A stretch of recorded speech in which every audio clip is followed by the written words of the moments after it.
欢迎进入一个带你解读世界的频道。马云的2万亿吞金巨兽蚂蚁金服在上市前夕被紧急叫停，接着又爆出马云限制出境阿里接受调查，让人跌破眼镜。一直以来，马云给公众的形象是各方面的意见领袖，经济、商业、人文、艺术，甚至是宗教和特异功能都有涉足。在不少人眼里，马云不仅仅是意见领袖，马云是按国家主席的角色演绎人生，这就包括为他引火上身的对金融系统的指责。本篇我们就来一探马云的发家史，我们后面也会分析马云被整的因果，大家不要错过。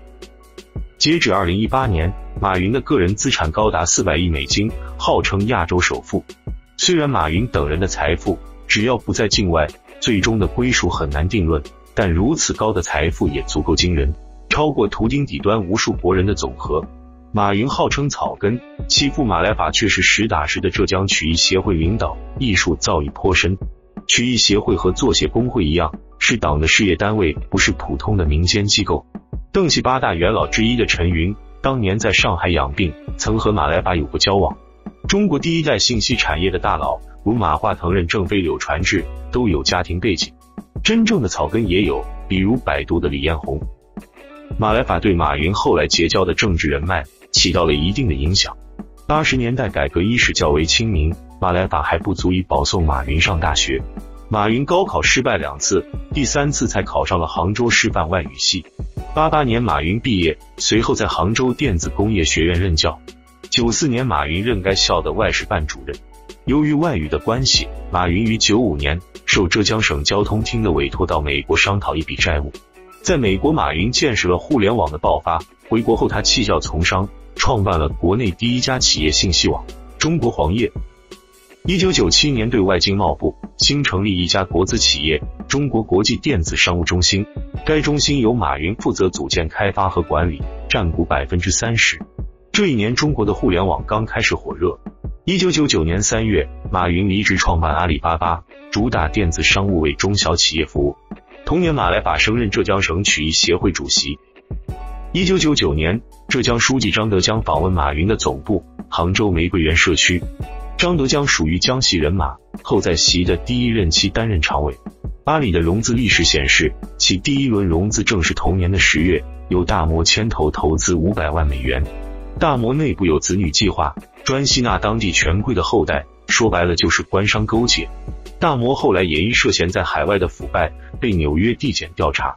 阿里的第2轮融资发生在3个月后，由软银提供2000万美元。2001年1月29日，张德江与杭州市委书记王国平再次访问马云位于湖畔花园的住所。99年左右，江浙政府开始打击某公势力，也开启了中国的防火墙元年。官方对网络有了绝对的垄断，阿里也得益于网络垄断。2003年淘宝网成立，同年阿里推出了支付宝，非典的爆发帮助淘宝迅速腾飞。支付宝的电子支付直接挑战几大银行，而几大银行是共和国的亲儿子。此后阿里几乎一路顺风，不断的兼并扩张。2014年9月，阿里在纽交所上市，开盘日市值超百度和腾讯的总和。而在上市前夕，纽约时报发布了一篇有关阿里的调查报告。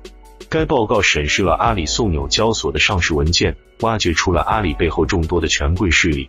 文件显示，阿里在上市前的2年前回购了数十亿美元的雅虎股份，并出售给了若干家投资机构，包括博裕资本、新天域资本、中信资本以及国开行的国开金融。我在邓时代的视频里也有提到，博裕资本的控制人是江家之孙江志成，新天域的控制人是温家的温云松。根据路透社报道，博裕和新天域的注册地均位于开曼群岛，他们持有的阿里股份到2013年底都翻了数倍。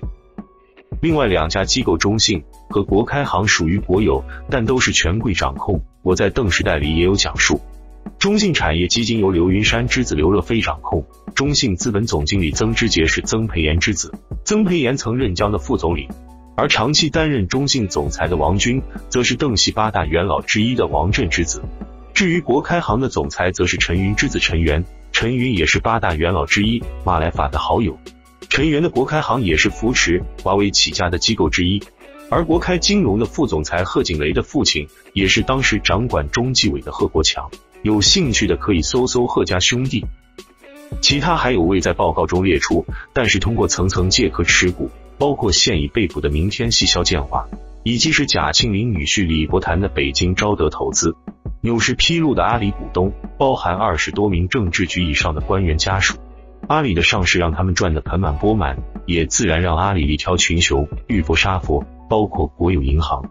2011年支付宝获得央行的支付许可，成为中国首家具备第三方支付资质的企业。阿里也兼并无数，成为真正的阿里帝国，旗下包括微博、知乎、高德、虾米、优酷、云峰、华谊等等。中国的商场丛林资本主义盛行，你没实力后台，可能莫名其妙被黑，企业扩张也希望有后台，而没有监督的权利，也乐意及时变现。所以看到有巨头崛起，不妨查查其背景。就连海外网红郭某当年也傍上了国安副部，这是典型的权贵资本主义或者裙带资本主义，中央省市县各级别都有。这里不是在批判马云，马云个人能力极强，甚至超过了国家主席。中国经济的快速崛起得益于一批马云这样的企业家，问题在于背后的权贵和法治。2014年12月，马云以286亿美金超过李嘉诚问鼎亚洲首富。到蚂蚁上市前夕，马云的净值达到388亿美金，而一旦蚂蚁上市成功，马云的财富将达到惊人的700亿美元，比肩巴菲特、比尔盖茨。马云的朋友圈也鸡犬升天，富豪环绕。如果你经历过那些年份，你应该会记得大街小巷、机场、车站充斥着无数马云演讲的视频和书籍。马云俨然是成功典范和意见领袖。马云春风得意，频繁会见各国领导人和在各国演讲，大谈成功经验和对人类未来的畅想，俨然中国国家主席。商场上大获成功的马云也涉猎广泛。2014年7月，网络出现马云拜访萍乡气功大师王林的照片，随即引爆网络。马云微博称这是对未知的探索、欣赏和好奇。2013年习时代开启，反腐拉开序幕。如果你拉开落马的部级以上高官名单，当然人人贪腐，但名单其实还和一个因素高度正相关，江西背景。反腐也被认为是清除政治对手的手段。习家军李某爆出贪腐，至今身居高位。同时反腐也是21世纪第2个10年席卷全球的民粹主义序曲之一，即迎合广大百姓多年的痛点。你从阿里股东中也不难发现，背后的权贵大多数是江西人马。精明的马云自然明白是怎么一回事，其背后资本力量富可敌国，也给当局带来偌大的不安全感。马云当然深知这层含义，他能做的只有2点：讨好当局和学习司马懿。在2017年阿里18周年的年会上，马云戴着面具，骑着哈雷登场，跳起了杰克逊的经典舞步，后又在云栖音乐节一口气连唱4首歌，其中包括和歌手李健合唱的《传奇》。马云还出演了功夫电影《攻守道》，并在其中打败李连杰、甄子丹、吴京等一众功夫明星，笑傲武林，并和王菲合唱主题曲。马云还涉足小品、魔术等等。这突然的华丽转身，想展示自己玩物丧志。2017年，国家主席马云在川习会的前夕前往美国拜会特朗普，许诺100万就业岗位。马云此举意在讨好当局，捞取政治资本。然而马云并没得逞，在经上眼里，马云这是越俎代庖，当自己是影子外交部。此外，马云还刻意讨好当局，不惜得罪广大国人。2019年4月，马云在内部交流会中肯定996工作制，他说能做996是一种巨大的福气，很多公司想996都没有机会，今天中国这些公司能够996，是我们修来的福报。马云的这番话引来无数草根的鞭挞讨伐，爸爸马云顿时变成沾满无产鲜血的资本家。就这样，马云还是没获得经商的认可。同年，马云辞去阿里董事局主席一职，年仅55岁，正直当打，比李嘉诚还年轻40。阿里巴巴注册在开曼群岛，阿里的2大股东是日本的软银和美国的雅虎，共持有大约 60% 的股份。对于前途，尤其是政治上的不确定性，精明的马云也早有计划。根据材料显示，马云在过去几年不断套现所持美股，而所有现金都被几个离岸基金持有，这些海外现金占马云总财富的多数，足够几代人的荣华。这也是马云比起王健林的聪明之处，也是很多中国公司想去美国上市的原因之一。就算马云人被边控，海外基金毕竟受国外法律保护，当局想没收也鞭长莫及，其家属后代也可以享有财富。2020年10月，也是马云命运的转折点。中国金融40人论坛在上海召开第2届金融峰会，峰会的主题为微与机，新格局下的新金融与新经济。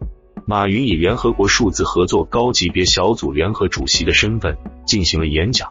他说，中国金融没有系统，国内的金融监管是以管火车站的方式管理机场，中国银行还是当铺的思维。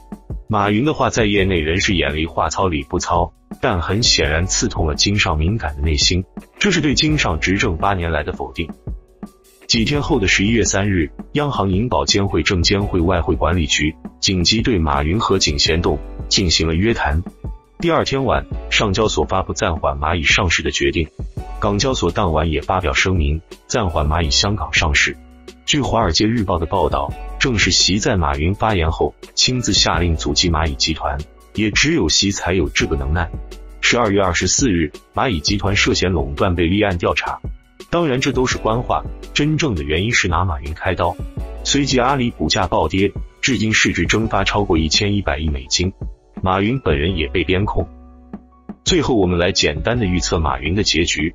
第一种就是如同大连实德徐明的版本，惨死狱中，但考虑到马云的情形没那么严重，这种可能性不大。第二种是王健林版本，失势后从公众眼中消失，至今没摆脱困境，财富实质被剥夺。这也意味着马云背后势力真正落败。这种情况的可能性比较大，毕竟马云只要完全没有威胁就足够，置他死地对企业家信心打击过大，也要留着阿里。第三种则是什么事也没发生，这种结局不符合经上的一贯作风。马云毁于自己过于自信的嘴，红耳任志强对习言语不敬，至今身陷囹圄。当然也是制度性使然，马云成也萧何，败也萧何。不管哪种结局，也印证了前面说的中国富豪只是纸面富豪，在中国什么都属于党。关于马云沉浮史就讲到这里，欢迎大家点赞订阅，谢谢大家。